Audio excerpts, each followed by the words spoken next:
Una materia que no nos enseñan en la universidad y que uno se encuentra luego en la práctica profesional es el cómo ser un gerente legal. Y un gerente legal es uno de los personajes que particularmente más me llamó la atención cuando comencé a trabajar. ¿Por qué? Por las cualidades que se le exige al abogado que ocupe ese puesto. Primero, mucho sentido común. Luego, saber negociar con las diferentes áreas dentro de la empresa en la cual desarrolla su labor. Tiene que aplacar crisis. Es el nexo entre la empresa y el asesor externo. Tiene que saber escoger muy bien a su equipo de trabajo y a los asesores que lo van a acompañar. Tiene que tener empatía con la gente de su operación y tiene que conocer muy bien su negocio. Tiene que ser además humilde en sus conocimientos porque tiene que saber cuándo debe contratar a alguien que sepa más que él.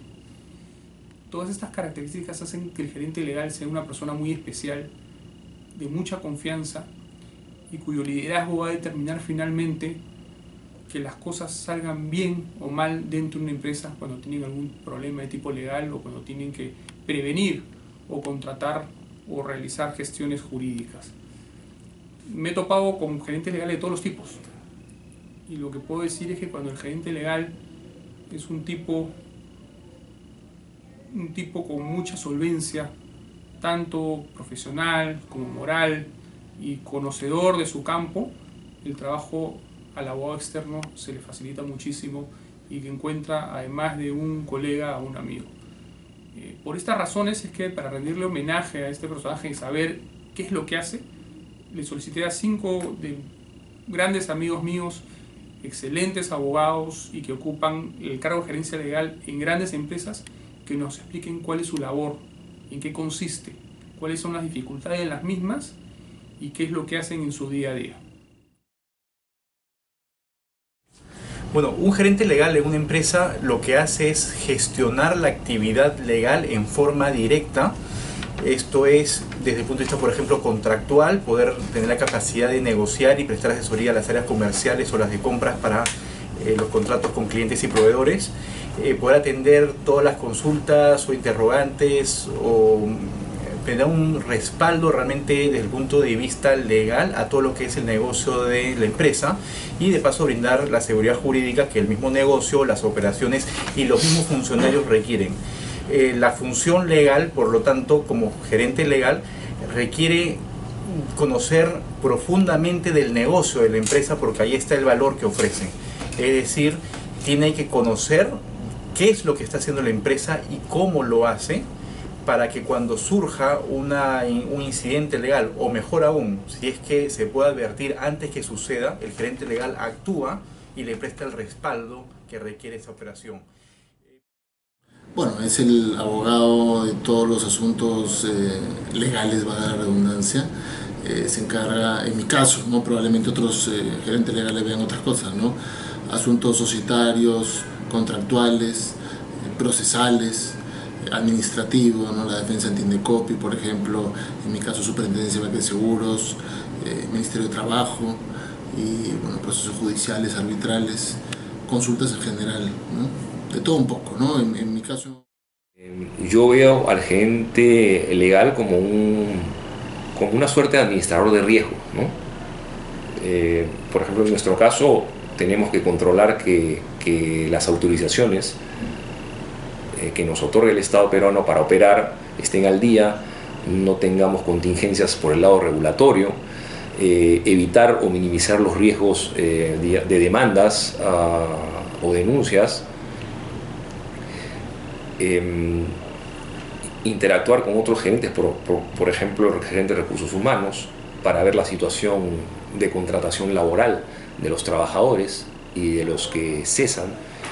Y esa es una rápida definición de lo que yo puedo ver como la función de un gerente legal.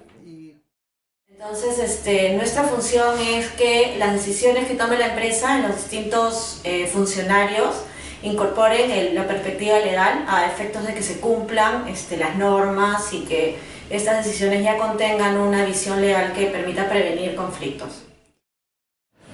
O sea, yo creo que un abogado corporativo, un gerente legal fundamentalmente, que se considere que es capaz de resolver todo tipo de contingencia o problema, o puede absorber y estructurar todo tipo de operación en que la compañía incursione, creo que está sobreestimando sus capacidades. Y ahí entra a hacer el complemento el abogado de estudio. Esto es un abogado que tenga un especial conocimiento en determinada materia y que pueda profundizar a unos niveles que el día a día de una empresa no te permita. Y por eso es que creo que son totalmente complementarios y diferentes los perfiles. Bueno, la gerencia legal lo que tiene que hacer es naturalmente primero analizar qué es lo que ha sucedido, ¿no? Y de acuerdo a eso poder dimensionar el problema, y esto tiene que ser muy rápido naturalmente. Como decía hace un momento, la gerencia legal tiene que conocer del negocio, entonces, y está participando del negocio. La gerencia legal no puede estar esperando que llegue el problema. La gerencia legal siempre está al tanto, buscando dónde está el respaldo que necesita la empresa. Entonces el gerente legal acompaña a los comerciales, acompaña a las áreas industriales, de producción y demás, ¿no? Entonces, tener todos los elementos de hecho a la mano, luego tener el panorama claro, vemos si es que el problema lo podemos afrontar nosotros directamente con el personal que tenemos en el departamento legal. Si es un asunto que nosotros manejamos ordinariamente, bueno, pues lo atacamos. Y si es que es algo que escapa a nuestro ámbito de conocimiento, sobre todo, contratamos a algún asesor externo que pueda manejar mejor la situación, ¿no?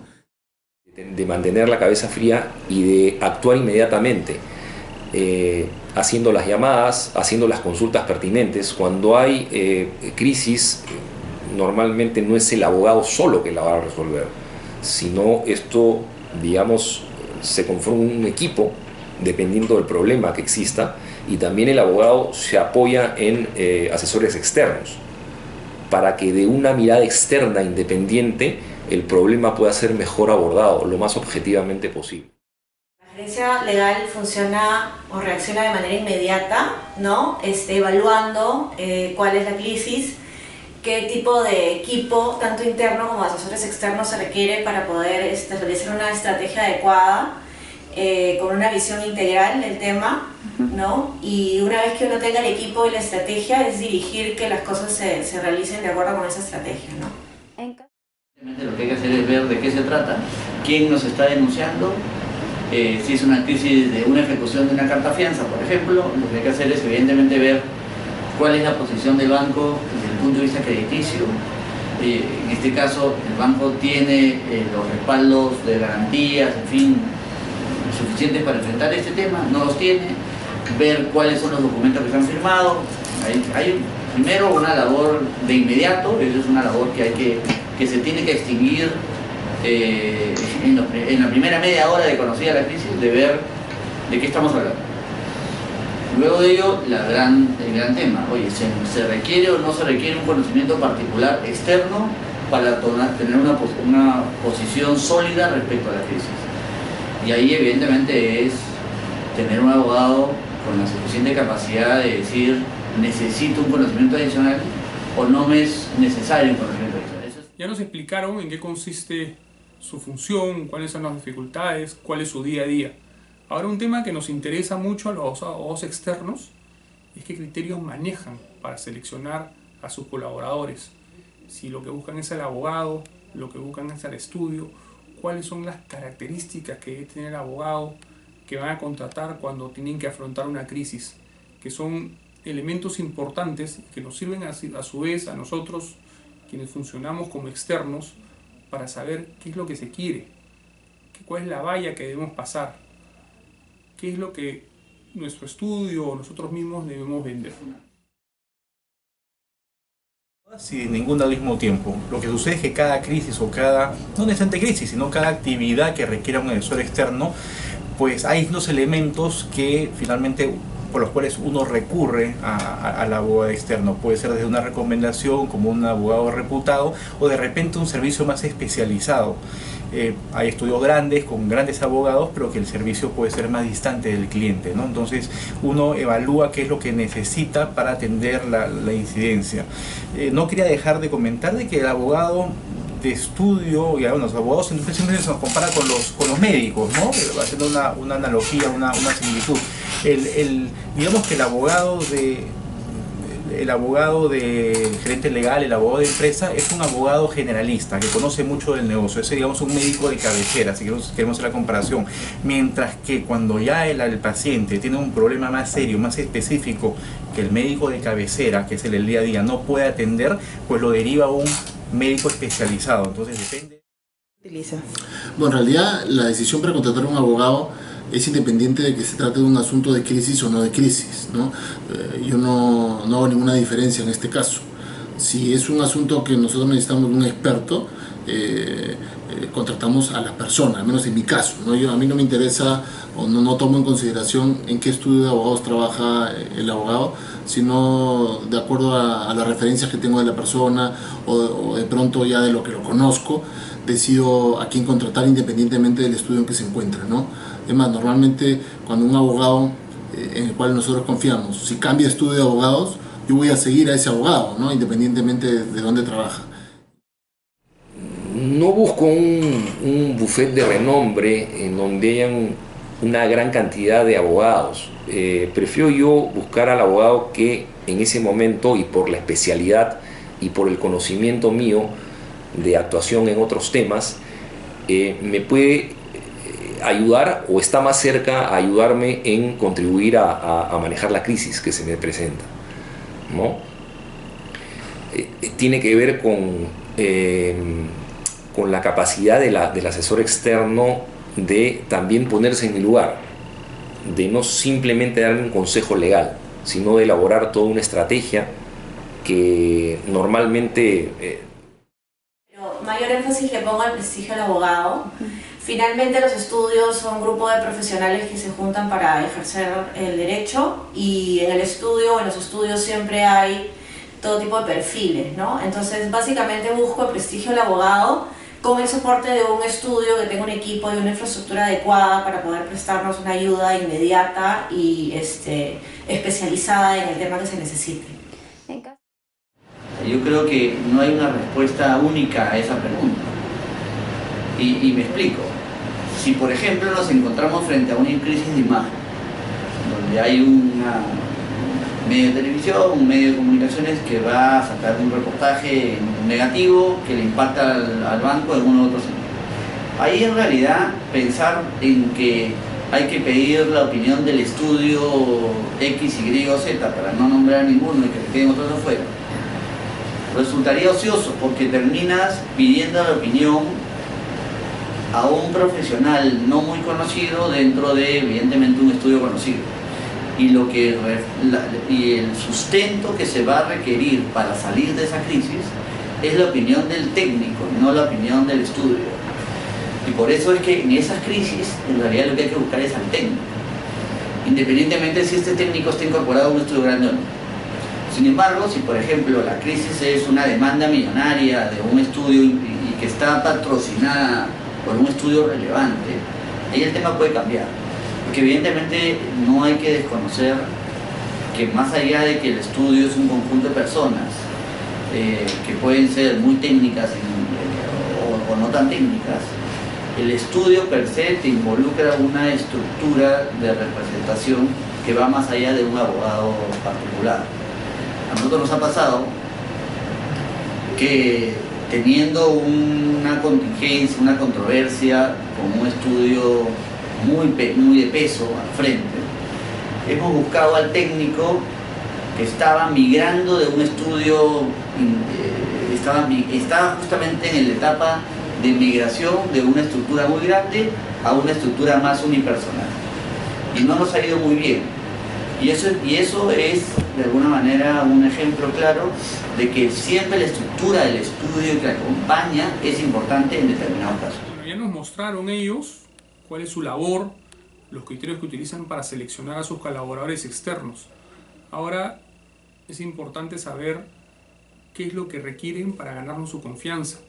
Y acá en esta parte del video, en esta etapa, nos muestran cuáles son sus exigencias, cómo es que el abogado externo va a lograr de alguna manera superar la expectativa que puedan tener ellos y ganar la confianza para que nos recomienden y a su vez quedarnos continuamente trabajando con la empresa la cual gerencia.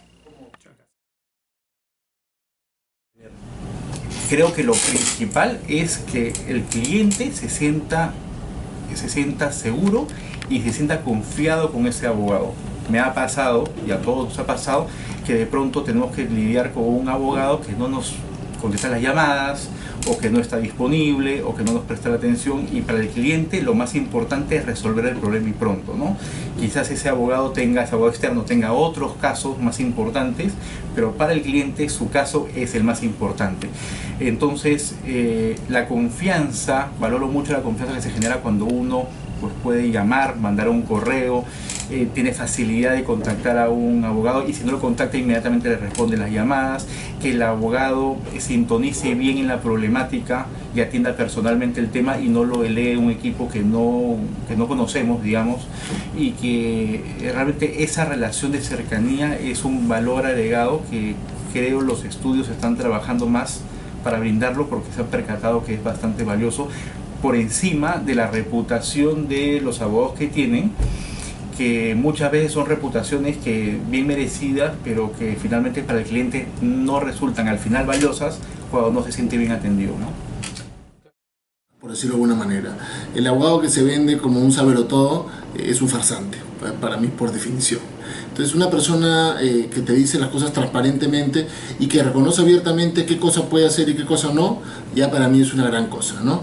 Y lo que yo busco en ese abogado es que me inspire confianza, ¿no? Así como uno puede tener un pediatra para tus hijos, ¿no? Una persona en la cual tú confías de acuerdo a la sensación que te da. No solamente son referencias, sino tú conoces a una persona de cómo te mira, cómo te saluda, cómo habla, ya te das cuenta si es una persona de confianza o no.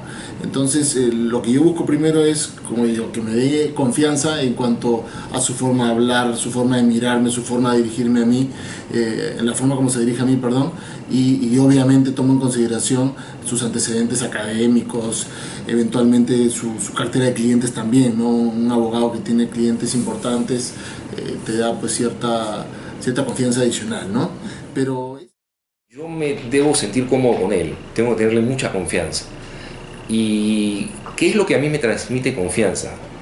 La seriedad y la sobriedad. Y en este caso en particular, a menos que sea necesario dentro de la estrategia dar algún tipo de declaración a los medios, etc., yo prefiero un perfil, digamos, menos notorio, por así decirlo, ¿no?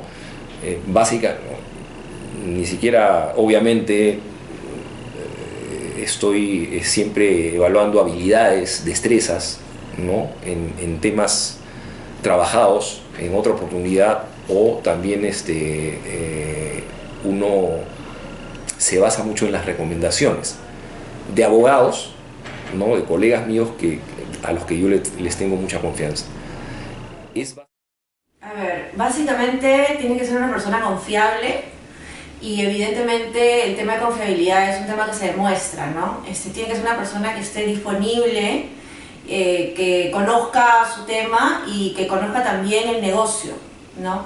Porque las soluciones que este externo me tiene que dar tienen que ser soluciones que yo pueda incorporar de manera práctica a mi negocio. Muchas veces tenemos abogados muy académicos, pero al momento de que quieres aplicar la solución, es una solución que no se puede aplicar por las diferentes circunstancias de la misma velocidad y dinámica del negocio. Entonces, básicamente una persona disponible, comprometida, ¿no? Especializada, y que sobre todo tenga esa visión de negocio práctica que nos permita a nosotros incorporar soluciones legales de manera pragmática, más no superficial, ¿no? ¿Y qué tan importante? Bueno, evidentemente lo primero es el conocimiento técnico, eso es fundamental. Si no se está hablando con un referente, en realidad es mejor no hablar con él y no perder el tiempo. O sea, yo creo que hay abogados y abogados, y si estamos hablando concretamente de buscar una opinión diferenciada que le va a aportar a una gerencia legal, ¿no? tiene que ser evidentemente una opinión sobresaliente en el mercado, sin ninguna duda. Pues es parte de un todo, ¿no? Es parte importante, sí, el sentirse cómodo con la persona que te está asesorando. Finalmente, es como decía en el ejemplo del médico, ¿no? Cuando uno recurre al médico tiene que sentirse cómodo y confiado de que el médico lo va a curar, que el médico lo está atendiendo y le está prestando la atención al problema para resolverlo. En el caso del gerente legal con el abogado externo, el gerente legal de por sí ya tiene algunas limitaciones, o ha recurrido a un estudio, a un abogado externo para que lo asesore y lo acompañe en la solución de este problema. El abogado, el gerente legal interno de una empresa no está delegando tampoco a un abogado externo, está pidiendo a la compañía, porque el gerente legal tiene que continuar gestionando ese problema. Y si no siente esa compañía, que es la que espera, pues naturalmente no va a generar una relación de confianza. Probablemente en una siguiente oportunidad que haya un problema parecido va a pensar dos veces si va a contratar a esta persona o recurre a otro que lo pueda acompañar en la solución del problema. Bueno, yo no diría que define su continuidad como asesor. Es muy extraño encontrarse con un abogado que sea tu proveedor de servicios legales y que no te trate cordialmente, ¿no? Sería pues un suicidio profesional. Yo creo que nunca he trabajado con un abogado que no sea cordial conmigo. En su fuero interno podrá pensar que soy un estúpido probablemente yo y no me lo va a decir, ¿no? Entonces yo creo que es casi imposible encontrarte con una persona que no sea cordial. Más bien creo que la pregunta podría ir si es que tiene que haber química o no con ese abogado externo, ¿no? Y definitivamente si es que no hay química con esa persona es difícil seguir trabajando con él. Pero no porque... Esa relación que uno genera con el abogado que está viendo el caso. O sea, no significa que vas a llamar a un amigo tuyo. No. Significa que esta persona va a estar disponible en el momento que tú lo necesites y se va a poner en tu lugar. Si un abogado externo sabe ponerse en tu lugar cuando tú tienes que tomar decisiones que rebasan lo estrictamente legal, ahí está pasando, ahí hay un círculo virtuoso, como diría yo. Claro, eso es lo que tendría que... Es fundamental, ¿no? Yo creo que como en cualquier relación es muy importante que la relación no solamente sea cordial, sino sea una relación de confianza, ¿no? El abogado yo creo que debe saberse ganar la confianza de su cliente, porque es la única manera en que pueda prestar un servicio mucho más efectivo. Evidentemente la relación cordial creo que facilita muchísimo la solución de los problemas, ¿no? Y digamos proponer soluciones que realmente puedan ser aplicadas, ¿no? Sino cercanía. Y yo creo que ahí sí es enormemente diferente y va totalmente ligada a la respuesta anterior, a la respuesta a la pregunta anterior. Esto es, el estudio externo tiene que estar absolutamente cerca durante la existencia del conflicto al cliente o a la gerencia legal que solicita los servicios. Si es que no existe esa cercanía, yo creo que por más conocimiento técnico que existe en el medio, lo que puede haber es un mal enfoque en la solución del problema. Y por eso es que yo creo que es tan importante el conocimiento técnico como la cercanía entre ambas. Nuevamente quiero agradecer a Tania, a Lucho, Jorge, Nelson, Gustavo por la colaboración que han tenido para poder realizar este video. Son muchas las enseñanzas que nos han dejado. Me quedo principalmente con el hecho de que a nosotros los abogados se nos pide y se nos exige conocimiento, se nos exige experiencia, pero además en lo personal se nos pide mucha empatía, disponibilidad y confianza. Elementos básicos para que gente de primer nivel, los buenos clientes nos busquen y poder ganar un lugar en el mercado. Muchas gracias por su atención.